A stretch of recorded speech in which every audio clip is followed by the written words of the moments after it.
There'll be some more people who'll trickle in, but I realize, the weather can discourage some people from coming, particularly since if we're talking about people our age, a lot of them, they don't like, we don't like to get out if we don't have to.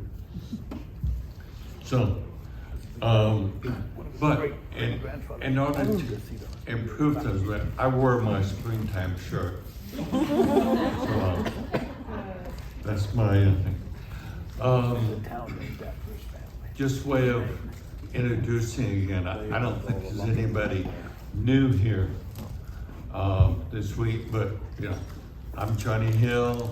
I'm one of the pastors here for Discovery, and we're going to have 5 different speakers this morning, and so we have a full-time schedule. And one thing I want to ask you, I've been putting some resources on the website, and I want to know if you tried to access them, have you been successful? You might not want to, that'd be okay too.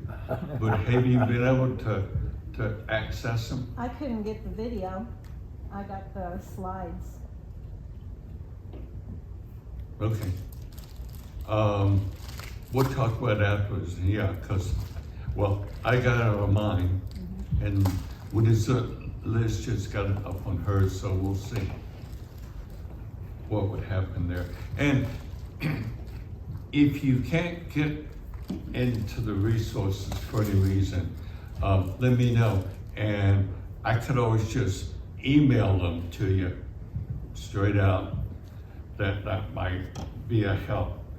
But I did do it recently because we have over 30 people signed up, and we've had that many come, and it was just easier to put them on the website. So, this morning is going to be a little bit more emotional than what the previous 2 have been. The previous 2, we've talked about legal information, medical information, and those facts and things can apply to anybody at any age. Whereas today we're more talking about the end of lifetime. And this may get a little emotional because it talks about death. And death is not something that our society wants to talk about. So, basically we're going to be talking about people who've been diagnosed with a terminal illness, or they've reached a point to where their body's just worn out. When you talk about people who die of natural causes, but it's just their body's worn out and it's time for them, their body wants to quit.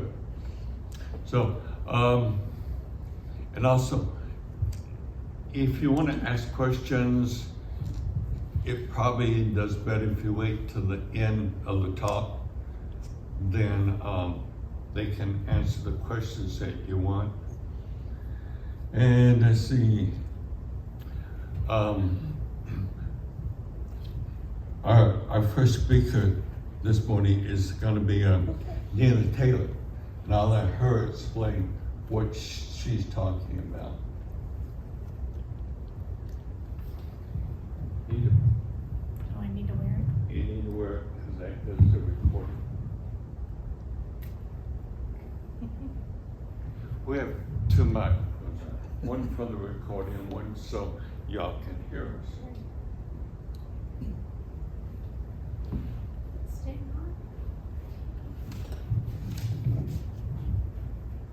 Okay, today I'm talking about caregiver guilt. And that's not an easy thing to deal with. And I'm going to let you know that I've done a lot of research on this, and I've used articles to help me write this, because there's been so much research. And what I found that there are 5 kinds of caregiver guilt and how to overcome. Guilt is a complicated emotion, all the more so for family caregivers.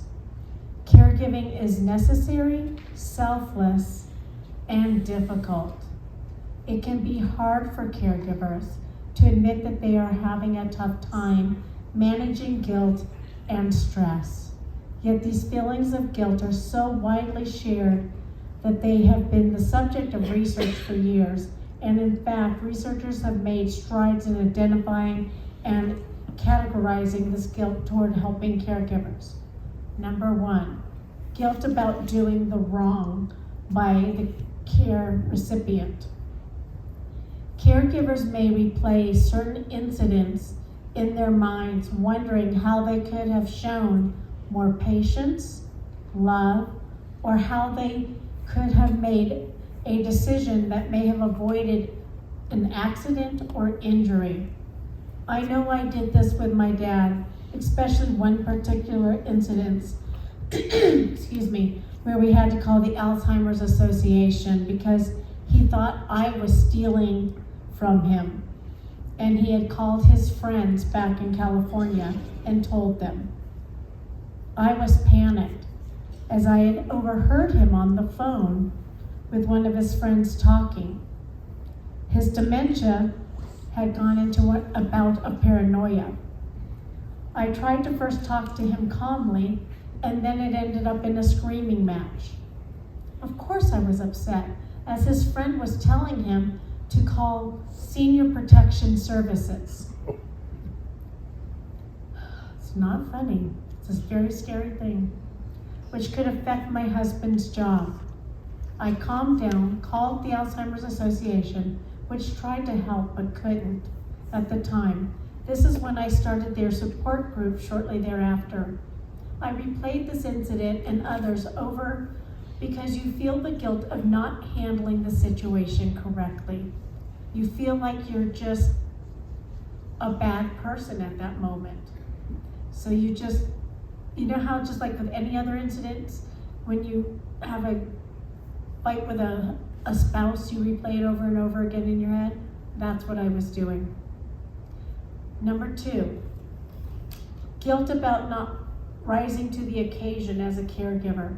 Some caregivers balance multiple roles: spouse, parent, employee, and more. Work and family and other day-to-day issues may pale in comparison to life or death issues associated with caregiving. This can leave caregivers wondering whether they're making their loved one in need of care enough of a priority. Number 3, guilt about self-care. When caregiving is at the forefront of one's life, self-care can take a back seat. Neglect of one's health, struggles with stress management, and letting social activities go to the wayside can all play into feelings of guilt. I didn't have any social activities as it was in the height of COVID, so I was completely isolated. My self-care was writing my recumbent indoors or getting a haircut once in a while. 4, guilt about neglecting other relatives. Those who have a knack for providing compassionate care may find that they fall into the caregiver role often. Caregivers may also find that they're the go-to person for the family members in crisis. In addition to being unable to provide crisis support to other family members when stretched thin by caregiving, caregivers may also find they're missing out on time with their spouse, children, and others important to them. When it came to this, we were lucky since my dad lived with us and he was right there. And then once when he went to assisted living or memory care, we cherished those times. But I could go during the day and weekends when Frank was at work, or Frank and I would go together so we can make it a family affair. But our daughter is grown, and so she lives out of town, so we weren't taking time away from her. 5, guilt about having negative feelings towards other people. It's typical to have negative feelings towards others from time to time. Let me go back to this other one about guilt, about other things. We did miss out during COVID, and we did feel guilty about that because we were so isolated, we couldn't have any time with our friends. And so we had to stay 100% isolated from our friends. So there was guilt about that because we couldn't do anything for fear of getting sick, because if we got sick, then he would have nobody to take care of him. So there was that guilt. So it comes in all shapes and sizes. Guilt about having negative feelings towards other people. It's typical to have negative feelings towards others from time to time. Feeling upset with or even angry at other family members is common. Caregivers who strive to keep a positive mindset may struggle with guilt over feelings of anger or frustration with others who could have taken responsibility for their loved one, but didn't rise to the occasion. I'm an only child, so for me, there was no one else for the responsibility to fall on. I have heard from others in my Alzheimer's support group talk about how they resented or were frustrated by the lack of help from their siblings or other family members. They couldn't get an evening or one day a week or even emotional support from their loved ones. They felt like they were sitting on an island. Staying strong. Now we're going to talk about how you can take care of yourself. Staying strong, how caregivers can care for themselves while caring for others. Many caregivers push guilt management strategies aside, feeling they should be able to deal with feelings of guilt. Caregiving often brings feelings of grief, stress, and sadness in addition to guilt, and it's vital that caregivers prioritize their mental health both for their well-being and to provide the best care to their loved ones. And this is not something that you should take lightly, because if you don't stay healthy, then you're not going to be able to take care of your loved one. But experts say there are self-care strategies to ease feelings of guilt. Dr. Rackner, a patient-physician relationship advocate and former surgeon, said that family members who are ill don't expect their caregivers to be selfless. Even though when you're dealing with someone with dementia, sometimes that's what they do expect, deep down, I think that they really don't. And that is important for caregivers to remember, that they need to prioritize their own care in order to be their best for their loved one. Loved ones neither want nor expect selfless servants. As a caregiver, when you care for yourself, you increase and improve your own caring. According to experts, helpful strategies that may help caregivers prioritize self-care. A, name and recognize the emotion of guilt. Guilt is a complex emotion and it can be hard to name. According to Dr. Jonathan Graff Radford, pushing guilt to the back burner can create many issues that affect both the caregiver's quality of life and their ability to care for others. Ignoring the guilt can lead to problems with eating, sleeping, and concentration, and the result of unhealthy methods of coping with the stress of caregiving, such as substance abuse. And this came from this gentleman, Dr. Radford, is from the Mayo Clinic. And I saw it in my Alzheimer's support groups. People were by not taking care of themselves, they were struggling. They were not sleeping well. Their overall health going down. One of the ladies, because she wasn't taking care of herself, she fell down the stairs because she just wasn't eating right, so she was weak. And you can't let that happen to you.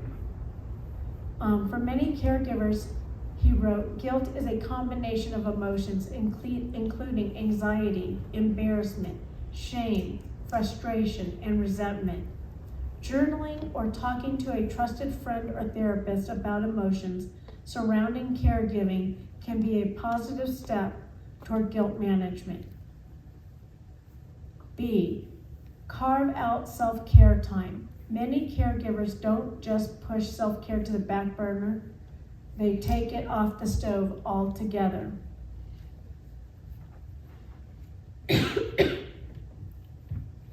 Your body does have a natural way to combat stress.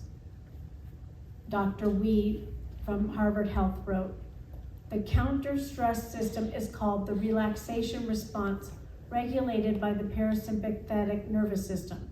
You can purposely activate the relaxation response through mind-body practices like yoga, Tai Chi, meditation, and deep relaxation techniques. It's clear caregivers must make time for relaxation and self-care in order to thrive in their helping role.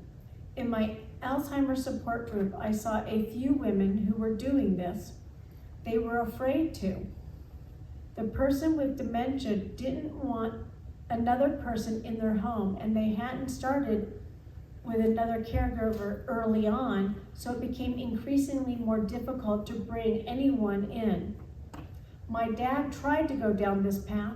However, Frank and I were very blessed to have some family in the area, and they helped out. But these other women that were in my support group, they couldn't bring anybody else in, and their partner that had the dementia would not allow anyone else in, and so they couldn't even go out to go get a haircut. They'd have to take that person with them. They couldn't go. One of the women was an avid bike rider, and she had to stop riding her bike.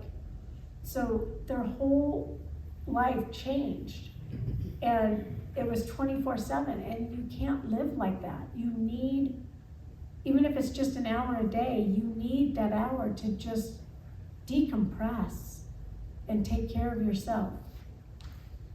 Work toward understanding and forgiveness. As humans, we do the best we can with what we have.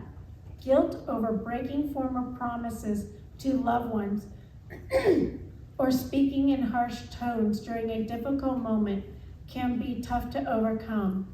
But self-forgiveness is key in moving forward.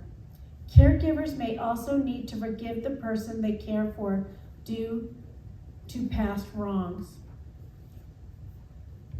Fargo-based hospice of the Red River Valley chaplain Laurel Ivers wrote, "This can be difficult, but worth it. The significance of forgiveness at the end of life is it can bring healing to the person who is doing the forgiving and to the person who is being forgiven." She wrote in a post for hospice of the Red River Valley. It can also impact the family and the greater community of relationships. Excuse me. My dad and I had some difficult times after my mom passed, and we had patched them up. Nevertheless, during his dementia, some of those previous feelings were brought up in some of the things that he would say or do, and I had to go back and re-forgive him during, the process, and I did that with my therapist. Why do we feel guilt? It's the I should have, I shouldn't have. It's my fault. I'm no good. Given the often overwhelming responsibilities of caregiving, falling into self-blame is common. Guilt stems from your thinking about a situation, not the situation itself. Guilt is a feeling, and feelings come from our thoughts. No action, no situation in life leads to guilt. Let me repeat that. No action, no situation in life actually leads to guilt. It's your thinking about the situation that leads to guilt. Let's say you have a family member who needs to go into a care facility. It's not putting your loved one into a care facility that leads to guilt. It's that you are thinking that you should have done something differently. Another person could be thinking something different, like, I'm glad they're going to be able to have 24/7 supervision and get the care that they need.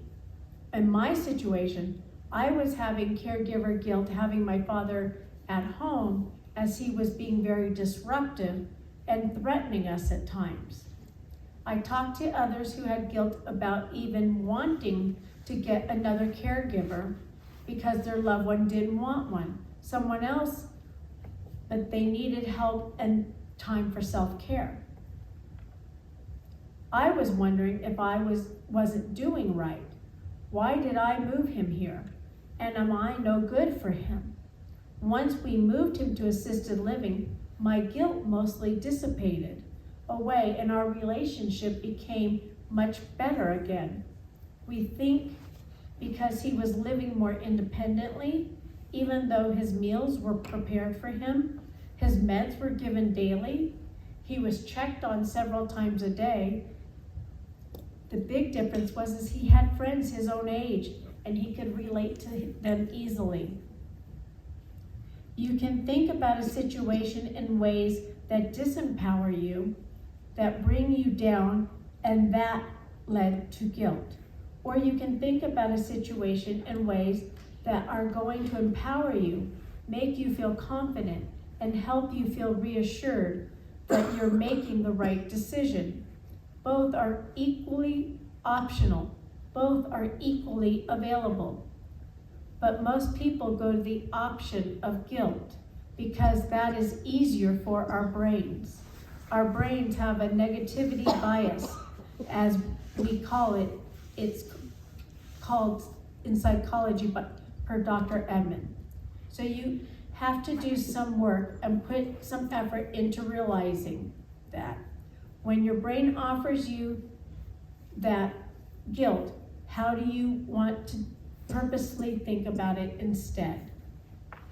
It's not uncommon for caregivers to feel guilty or selfish for taking time away from their loved ones, but taking care of yourself is essential to providing the best care possible and you staying healthy mentally and physically. Thank you.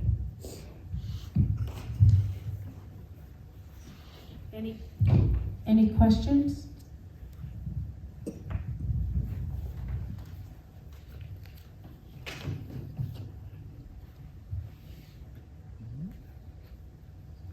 I have a question.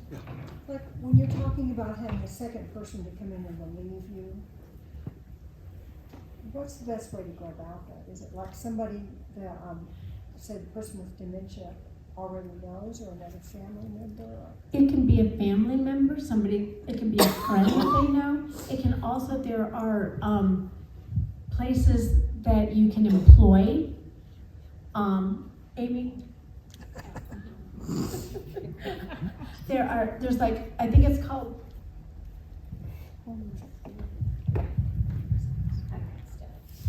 so there are places that you can employ, and I highly recommend starting that early on, because as Nina mentioned, sometimes the person with dementia in particular refuses caregivers at a later date because they don't think anybody else can take care of them or can meet their needs. And so that's one thing I will often suggest before they go to senior living. Let's get somebody in the house and make sure that they can begin to recognize and trust another person, you know? So it's called just a caregiver. And there are lots of companies that provide 4 hours a week or, or more. So, And I was gonna say, like with my dad, at first he didn't want even anybody coming in. And we said, well, we have this friend that's actually a family member. And he's like, as long as you know them. So if we had to go down the road with the company, we would, and you can tell them sometimes like not to wear their shirts. Like my neighbor next door. And name tag. Don't wear the name tag. And don't wear the name tag. My neighbor next door has a company that comes in and they come in their normal clothes and they don't wear the name tag and all of that, so that it also keeps it very friendly. And you just kind of tell them, I know this person, they're my friend, so that it keeps it less of a job. it could also be a family member. So I have had, I had a gentleman who had his son come every Saturday morning so that he could get out. It could also be a neighbor, and it might even be your neighbor comes to play Scrabble, or or let's go on a walk. We'll be walking buddies together. Does that make sense? It can be anybody. I will also encourage you, if you guys are caregiving, it's hard. And I don't know of any other job where you are expected to work 24/7 for no pay, okay? Think about it. It's hard. It is a hard job, caregiving. So I applaud anybody who is doing it. Sorry. Any other questions?